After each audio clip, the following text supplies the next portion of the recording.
Assalamualaikum warahmatullahi wabarakatuh. Kali ini kita akan membahas materi tentang fluida statik, yaitu mengenai pertama tentang tekanan hidrostatika. Nah, kita mulai dengan definisi fluida. Apa sih yang dimaksud dengan fluida? Fluida adalah zat yang bentuknya mudah berubah-ubah menurut wadahnya dan dapat mengalir. Ya, jadi fluida itu bukan hanya zat cair, tapi fluida adalah zat yang dapat mengalir. Ya, zat yang digolongkan dalam fluida adalah zat cair dan gas. Bisa kita lihat di sini ya, zat cair dan gas. Fluida dibagi menjadi dua, yaitu fluida tak bergerak, disebut juga dengan fluida statis. Jadi di sini zat alirnya itu adalah diam. Nah, kemudian ada juga fluida bergerak, disebut juga dengan fluida dinamis. Di sini dia zat alirnya itu fluidanya mengalir. Oke. Kemudian kita lihat yaitu tekanan. Konsep tekanan yaitu kita harus mengenal dulu konsepnya. Apa sih yang dimaksud dengan tekanan? Tekanan adalah gaya yang bekerja pada suatu benda untuk tiap satu satuan luas. Nah, dalam penulisan matematika didefinisikan sebagai ini. Ya, P sama dengan F per A. Ya, di mana P itu adalah tekanan pada benda, F adalah gaya, dan A adalah luas permukaan benda yang menerima gaya tersebut. Nah, satuan dari tekanan dalam sistem internasional atau dalam SI itu adalah bisa berupa Newton per meter persegi. Ya, ini adalah satuan dari gaya per luas penampang. Gaya itu Newton, luas penampang adalah meter persegi. Jadi satuan tekanan bisa menjadi Newton per meter persegi, di mana 1 Newton per meter persegi itu adalah 1 Pascal atau disingkat dengan PA. Nah, istilah Pascal diambil dari nama seorang fisikawan atau matematikawan Prancis ya, yaitu Blaise Pascal. Pascal berjasa besar dalam perkembangan hukum dasar tentang zat cair. Di negara kelahirannya Prancis, ya. Nah, ini gambar Pascal nih, diterbitkan sebagai wujud penghargaan terhadap karya-karyanya yang sangat brilian dalam bidang fisika juga matematika. Jadi udah kenal ya, ini yang namanya Pascal. Oke. Kemudian bagaimana sih kita mencari rumus tekanan fluida atau tekanan hidrostatis? Kalau yang tadi P sama dengan F per A itu adalah tekanan pada benda padat karena ada luasannya A. Nah, sekarang kalau rumus tekanan fluida ya atau tekanan hidrostatis, kita lihat bagaimana cara menentukan besar tekanan fluida. Nah, untuk menentukannya kita lihat. Nah, di sini tinjau suatu bejana berbentuk tabung ya. Ini ada bejana berbentuk tabung di mana luas penampang ya. Luas penampang itu adalah karena luas penampangnya ini adalah persegi, maka luas persegi adalah panjang dikalikan lebar. Ini adalah luas persegi ya. Nah, kemudian setelah bejana diisikan zat cair bermassa jenis ρ ya. Jadi ρ itu adalah massa jenis hingga ketinggian H. Nah, ini H, ketinggian suatu zat cair. Nah, jadi volume zat cair dalam bejana, ingat ya, volume zat cair dalam bejana ini dirumuskan sebagai V sama dengan panjang kali lebar kali tinggi. Ini sama saja dengan volume dari kubus atau balok. Jadi panjang kali lebar kali tinggi. Nah, tingginya itu adalah tinggi dari fluidanya. Sehingga massa zat cair di dalam bejana adalah ρ sama dengan massa dibagi volume. Ini bacanya ρ ya, di mana ρ itu adalah massa jenis. Jadi massa jenis adalah massa dibagi volume. Nah, sehingga dari rumus ini massa dapat dirumuskan sebagai ρ dikalikan V. Ya, jadi massa adalah ρ kali V. Atau ρ, nah V-nya kita ganti dengan ini. Panjang kali lebar kali tinggi. Nah, jadi V-nya ini adalah volume. Panjang kali lebar kali tinggi. Nah, sehingga gaya yang bekerja pada dasar bejana sama dengan berat cairan, yaitu ya. Jadi bisa dikatakan massa itu adalah rho kali volume, di mana rho-nya tetap rho, volumenya adalah panjang kali lebar kali tinggi dikalikan dengan gravitasi. Sehingga bisa kita uraikan menjadi P sama dengan yang awal adalah gaya dibagi luas. Nah, gaya kita bisa pakai ini rho kali P panjang kali lebar kali tinggi, atau ini adalah volumenya ya. Ini adalah volume daripada baloknya atau kubusnya dikalikan dengan gravitasi. Nah, dibagi luas. Luas itu adalah panjang dikali lebar. Sehingga atas ada panjang kali lebar, bawah ada panjang kali lebar, kita hilangkan. Menjadi hasil akhirnya adalah tekanan hidrostatis, rumusnya menjadi tinggal rho dikalikan H, ketinggian dikalikan gravitasi. Ini jadi rumus tekanan hidrostatis. Ya. Nah, jadi tekanan hidrostatis adalah massa jenis dikalikan ketinggian zat cairnya dikalikan gravitasi. Oke, kita lanjut ke contoh soal. Contoh soal pertama. Oke. Sebuah bejana berisi air setinggi 100 cm. Jika percepatan gravitasi 10 meter per sekon kuadrat, maka besar tekanan hidrostatis pada dasar bejana adalah. Nah, kita dilihat ya pembahasannya. Pertama kita harus cari dulu diketahuinya. Diketahui di sini rho air. Rho air itu adalah selalu 1000 kg per meter pangkat 3 atau per meter kubik. Jadi ingat di sini adalah sudah ketetapan ya, ketentuan. Massa jenis air adalah 1000 kg per meter kubik dalam satuan kilogram per meter kubik. Tapi kalau nanti dalam satuan gram per sentimeter kubik itu adalah menjadi 1. Jadi rho air adalah sama dengan 1000 kg per meter kubik atau 1 gram per sentimeter kubik. Oke, G ini adalah besar gravitasi ya, sudah. Nah, ini juga sudah ketentuan. Nah, boleh 9,8 ya, tapi kalau itu ikut dalam soal. Nah, kemudian H-nya di sini berisi setinggi 100 cm. Jadi ketinggian airnya itu adalah 100 cm, kita jadikan meter menjadi 1 meter. Nah, kemudian ditanyanya ya, berapa besar tekanan hidrostatis pada dasar bejana? Oke, maka ditanyanya adalah pH atau tekanan hidrostatis.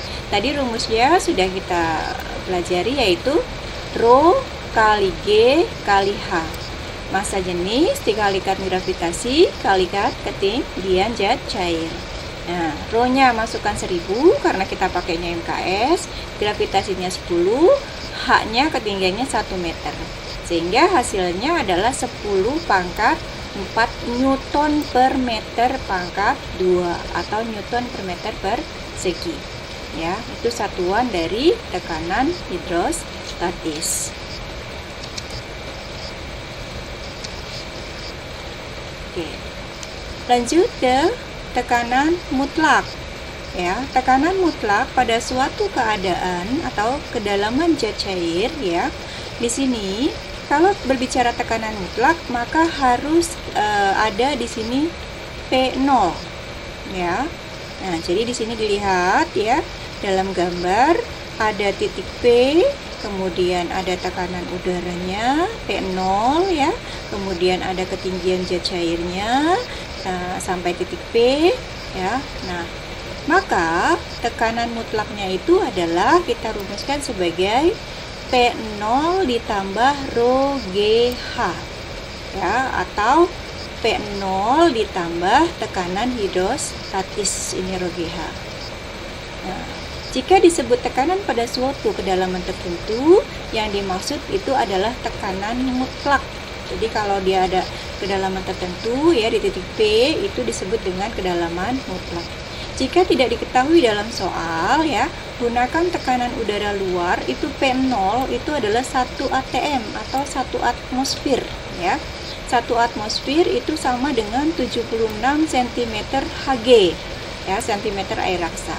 Atau dalam Pascal itu 1,01 kali 10 pangkat 5 Pascal. Ya. Nah, semua titik yang terletak pada bidang datar yang sama di dalam zat cair yang sejenis memiliki tekanan mutlak yang sama. Nah, pernyataan inilah yang kita sebut sebagai hukum pokok hidrostatis. Oke, kita masuk ke dalam contoh soal kedua, ya. Ini soalnya, sebuah kolam renang mempunyai kedalaman 5 meter dan luas permukaan kolam 50 meter persegi. Jika tekanan udara luar 10 pangkat 5 Pascal, percepatan gravitasi 10 meter per sekon kuadrat, maka dan massa jenis air 10 pangkat 3 kg per meter kubik, tentukan tekanan total pada dasar kolam. Nah, oke. Penyelesaiannya ya, pertama diketahui yaitu kedalaman itu adalah H 5 meter. Kemudian ada A, yaitu luas permukaan 50 meter persegi A ya. Kemudian ada P0. P0 ini adalah tekanan udara luar sebesar 10 pangkat 5 Pascal ya. Kemudian ada gravitasi ya, percepatan gravitasi 10 meter per sekon kuadrat. Kemudian ada massa jenis, di mana massa jenis itu adalah rho sebesar 10 pangkat 3 kg per meter kubik. Nah, itu diketahuinya. Kemudian ditanyanya apa? Ditanyanya adalah tentukan tekanan total pada dasar kolam. Tekanan total, P total ya. Bagaimana cara menjawabnya? Nah, kita harus mencari dulu berapa besar dari tekanan hidrostatisnya, yaitu menggunakan rumus P sama dengan rho GH ya. Kemudian masukkan angkanya, rho-nya adalah 10 pangkat 3 ya, ini rho-nya. Kemudian G-nya 10, kemudian H-nya, nah H-nya di sini adalah 5 meter. Dihitung hasilnya 5 kali 10 pangkat 4 Pascal. Nah, ini baru tekanan hidrostatisnya. Ditanya tekanan total. Bagaimana tekanan totalnya? Nah, berarti kita pakai tekanan pada udara, di mana P total adalah P0 ditambah P hidrostatis. Nah, masukkan angka P0-nya itu adalah sudah ada di sini ya, 10 pangkat 5 Pascal ditambah tekanan hidrostatisnya ini yang kita dapat 5 kali 10 pangkat 4. Sehingga setelah dihitung hasilnya adalah, nah ini ya, 10 pangkat 5 itu kita jadikan 1 kali 10 pangkat 5 ditambah 0,5 kali 10 pangkat 5. Jadi kalau penjumlahan di sini 10 pangkatnya harus disamakan. Sehingga baru bisa kita hitung 1 ditambah 0,5 itu adalah 1,5 kali 10 pangkat 5 Pascal. Yaitu hasilnya. Kita lanjut ke hukum utama hidrostatis. Di sini ya, paradoks hidrostatis ada beberapa bentuk bejana di sini ya, ada bentuk A, bentuk B, bentuk C, bentuk D, bentuk E. Nah, di sini ya, pada hukum hidrostatis di mana nanti tekanan yang berada di pipa A ini akan sama dengan tekanan yang di pipa B, sama dengan di pipa C, di pipa D, dan di pipa E. Nah, jadi hukum utamanya berbunyi tekanan pada setiap tempat yang mempunyai ketinggian sama dan pada jenis fluida yang sama yang berhubungan adalah sama. Nah, oke. Dengan menggunakan hukum utama hidrostatis, kita bisa menentukan massa jenis suatu zat cair. Nah, di mana di sini ada pipa U ya, ada pipa U. Nah, kalau ada gambar seperti ini, maka tekanan di kaki 1 nih ya, tekanan di P1 itu akan sama dengan tekanan di P2 ya.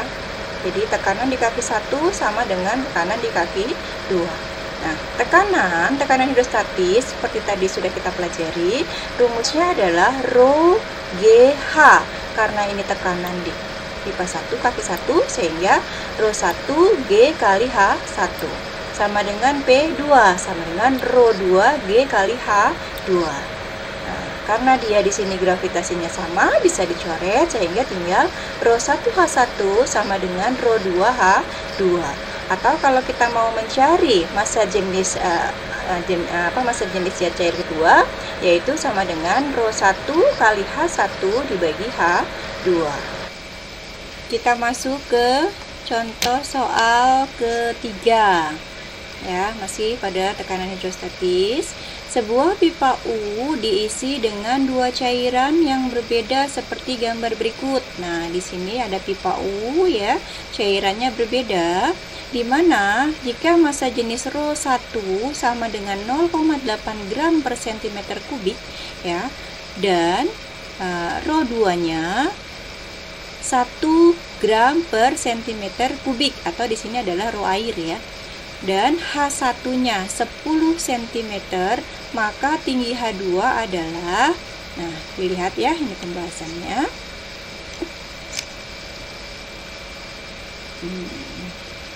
Oke, pembahasan. Diketahui ya, Rho 1-nya di sini ya udah ada dalam soal 0,8 gram per cm kubik, Rho 2 1 gram per cm kubik, H1 10 cm. Ini H1 ya. Ini jadi H1 di sini. 10 cm-nya di sini. Nah, bagaimana cara menentukan H2? Karena ditanyanya adalah tinggi H2. Bagaimana cara menentukannya? Nah, seperti tadi kita sudah pelajari juga. Kalau ada pipa U ya, ada dua pipa seperti ini, maka tekanan di mana-mana sama, yaitu P1 sama dengan P2. Nah, tinggal kita masukkan rumusnya. Rho 1 G H1 sama dengan Rho 2 kali G kali H2.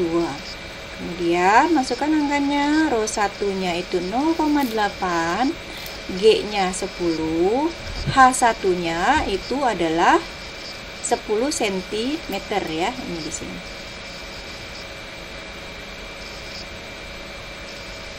Oke, kemudian kita masukkan P1 adalah Rho GH atau Rho 1 kali G kali H1 sama dengan Rho 2 kali G kali H2.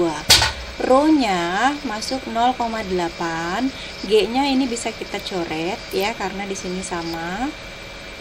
Kemudian ya, masukkan H1-nya 10 cm, Rho 2-nya 1 gram per cm kubik, H2-nya adalah yang kita cari. Nah, H2. Nah, kemudian kita hitung 0,8 kali 10 itu adalah 8 dibagi 1. Hasilnya adalah 8 cm. Contoh soal berikutnya masih pada tabung U ya. Tabung U dengan ujung A dan B mula-mula berisi air ya. Ingat, Rho air selalu 1 gram per cm kubik atau 1000 kg per meter kubik. Lalu lewat mulut B dimasukkan alkohol setinggi 20 cm. Ya, di sini massa jenis alkoholnya 0,8 gram per cm kubik. Dan melalui lubang tabung A dimasukkan air raksa. Nah, di sini air raksa Rho-nya 13,6 gram per cm kubik, setinggi 1 cm raksanya. Selisih ketinggian air ketika ketiga zat cair ada dalam tabung adalah, nah, kalau tadi kita hanya berbicara tentang 2 zat cair, kalau di sini ada 3 zat cair ya. Jadi pertama ini ada zat cair ya. Nah, ini air. Nah, kemudian pada mulut B ini ya diisikan alkohol. Ini diisikan alkohol. Nah, pada kaki A diisikan air raksa. Ya, yang ditanya adalah selisih ketinggian air ketika ketiga zat cair ada dalam tabung. Nah, ya, jadi yang ditanya adalah selisih ketinggian airnya. Nah, di sini pembahasannya.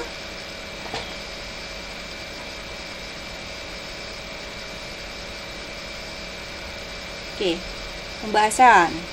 Diketahuinya sudah ada dalam soal rho 1 yaitu rho air 1 gram per cm kubik, rho 2 yaitu rho raksa 13,6 gram per cm kubik, rho 3 yaitu alkohol 0,8 gram per cm kubik. Nah, kita menentukan H1-nya bagaimana? Nah, kita cari H1.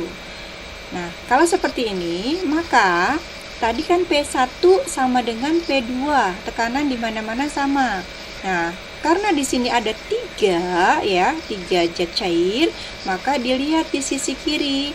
Di sisi kiri ini ada raksa dan ada air. Sehingga nih, nah di sini adalah batas alkohol nih, ini batas alkohol. Nah, di sini adalah raksa dan air. Nah, berarti di mulut yang kiri nih, kaki kiri itu ada dua zat cair yaitu raksa dan air. Atasnya raksa, bawahnya air. Sehingga di sini menjadi P1 atau boleh di sini P1 ditambah P2 sama dengan itu adalah P3. Nah, kenapa P1 tambah P2? Karena di kaki kiri ada raksa dan air. Nah, di batas ini. Nah, sehingga P1 kita masukkan rho 1 kali G kali H1, P2 adalah rho 2 G kali H2, P3 adalah rho 3 G kali H3. Karena di sini masing-masing gravitasinya adalah sama, kita masih di bumi, gravitasi sama, kita coret. Sehingga menjadi rho 1 kali H1 ditambah rho 2 kali H2 sama dengan rho 3 kali H3. Oke, masukkan angkanya. Rho 1-nya 1, H1-nya yang dicari, rho 2-nya 13,6, H2-nya adalah 1 Kemudian rho 3-nya 0,8, H3-nya 20. Nah, ini dalam soal H3-nya 20 cm di sini. Nah, kemudian H1 kita cari. Nah, ini H1 ini pindah ke kanan. 0,8 kali 20 itu 16 dikurang 13,6 kali 1 adalah 13,6 sehingga H-nya H1 itu adalah 2,4 cm. Oke, silahkan kalian kerjakan latihan yang ada di sini sebanyak 5 soal. Ini nomor 1, 2, 3, 4, dan 5. Jangan lupa kalau nanti ada soal untuk tekanan hidrostatis, H itu ketinggian selalu diukur dari atas permukaan sampai dengan titik zat cairnya yang dicari. Selalu dari ketinggian itu dihitung dari atas permukaan. Oke, selamat mengerjakan. Wassalamualaikum warahmatullahi wabarakatuh.